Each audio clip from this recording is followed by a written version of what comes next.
In response to Unit 9, first choose one historical time frame or location. I think I look back towards ancient Egypt, and I think the biggest thing I see is the aim of physical education, in which it was vocational, recreational, and religious, is what was being taught through physical education. And then later, the objectives of military and physical combat was used in training.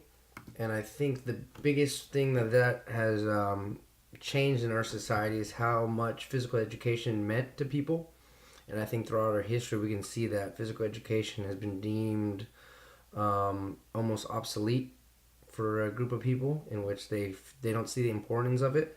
So I look back on the history of Egypt, and I hope that for our future youth, people are going to understand how important physical education is for our youth and for all of the things which are attributed to physical education. Also, select one topic. I think the topic that I would choose would be Title IX. And I think the biggest thing that I've seen is the increase in women sports and the grooming that we see in women to try to receive a college scholarship. I think growing up, I didn't see it as often, but now that I'm a coach and a teacher, I can see how sports becoming such a major factor in many people's lives. I think as a younger child, I really only felt like I saw boy sports going on, and now I think it's become a lot more fair, in which we see women's sports growing just as big as guy sports. And I think this has allowed college sports to grow as a whole for universities and programs.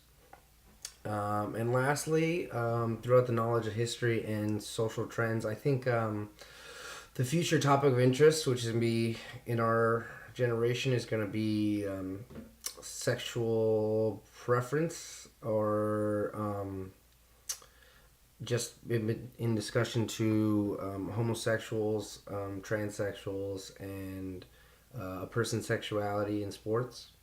And as you can see, it's already becoming a major issue. And I feel as though by the time we get older, we're going to see just a society in which we aren't as quick to judge. I mean, the problem is, I don't think we've truly learned from our history. I mean, at some point in time, we wouldn't allow people to play games because of their race or their gender.